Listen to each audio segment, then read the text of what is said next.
Point বলেছে CBI, যেটা এটা অমীমাংসিত এবং আংশিক। 30টা পয়েন্ট বলেছে, যাতে আরো অনেকে যুক্ত থাকার সম্ভাবনা সিবিআই ওপেন রেখেছে চার্জশিটে। কিন্তু সিবিআইটা বিষয় নয়, বিষয়টা হচ্ছে বিচারপতির হাতে যে ক্ষমতা ছিল তাতে তিনি ক্যাপিটাল পানিশমেন্ট চার্জ ফ্রেম করেছিলেন শনিবার। তার দুটো জিনিস ছিল, একটা হচ্ছে তিনি তাকে মৃত্যুদণ্ড দিতে পারতেন অথবা যাবজ্জীবন। তিনি যাবজ্জীবন কারাদণ্ড দিয়েছেন, সেটা তার এখতিয়ার, আমি সেটা নিয়ে প্রশ্ন করছি না। তো আমি বলি, সমাজ, জনগণ, পরিবার কেউ এই রায়ে খুশি নয়, আমি ব্যক্তিগতভাবে খুশি নয়। এই রকম যে এদের জীবজন্তুর সঙ্গে তুলনা করা মুশকিল, এসব লোককে ক্ষুধার্ত নেকড়ের সামনে ছেড়ে দেওয়া উচিত।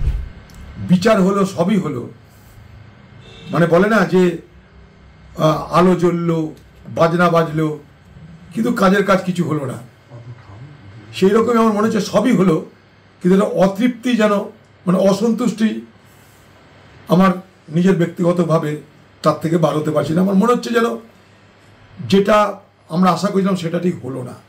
আমি কোনো বিচারককে তো দোষ দিতে পারি না, দিচ্ছিও না, কিন্তু তদন্ত বলুন, তদন্তের গভীরতা বলুন, সব মিলিয়ে সর্বত্র যেন এক অপেশাদারিত্বের ছাপ, অদক্ষতার ছাপ, এবং তারই পরিণামে এই ধরনের বিচারের নিষ্পত্তি হলো বলে আমি মনে করি। মন্ত্রী যেভাবে প্রথমেই বলেছিলেন যে মূল আসামিকে আমি ধরে দিয়েছি, তখনই এটা বোঝা গেছিল যে তদন্ত কি হবে তা মুখ্যমন্ত্রী স্পষ্ট করে দিয়েছেন। রাজ্য পুলিশ সেই পথে চলেছে, আর দিল্লিওয়ালারা সেই পথেই চলবে। মুখ্যমন্ত্রী বিব্রত হোক, এইভাবে সিবিআই চলবে না। এটা তো পরপর পরপর ঘটনা দেখা যাচ্ছে, একের পর এক জামিন দেখলে বোঝা যাচ্ছে।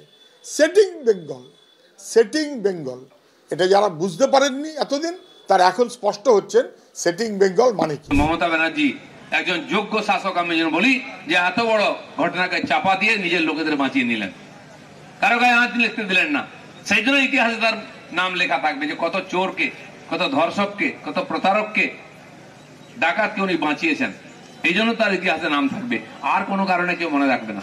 হ্যাঁ, এটা মনে রাখবেন ওই ধর্ষিতার বাবা মা, যে মমতা ব্যানার্জির আমলে আমার মেয়ের এই দুরবস্থা হয়েছে। হয়তো যারা রাস্তায় নেমেছে তারা বলবেন পরবর্তী প্রজন্মকে যে আরজি করা হয়েছিল মমতা ব্যানার্জির আমলে, আমরা রাস্তায় মোমবাতি নিয়ে নেমেছিলাম। এর বেশি কিছু হবে না, কারণ এরকম ঘটনা ঘটেই চলেছে। মহিলাদের তো সবচেয়ে বেশি দুরবস্থা আজকে, 60 থেকে 70 বছরের কোন মহিলা আজকে পশ্চিমবাংলা সুরক্ষিত নন। আমরা কোর্টের সামনে মূর্তি দেখি, সেখানে একজন মহিলার মূর্তি থাকে, তার চোখটা বাঁধা থাকে, কারণ সে তথ্য প্রমাণ শুধু দেখে। হিন্দিতে বলে কানুন আন্দায়। তো তথ্য প্রমাণের বাইরে কিছু করার থাকে না।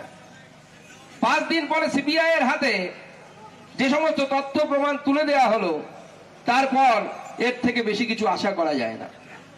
কারণ ক্রাইম সিন, যেখান থেকে নতুন তথ্য প্রমাণ খুঁজে বের করা যায়, তাকে তো গরু চড়ানোর মাঠে পরিণত করে দিয়েছিল কলকাতা পুলিশ এবং মমতা বন্দ্যোপাধ্যায়ের দলবল।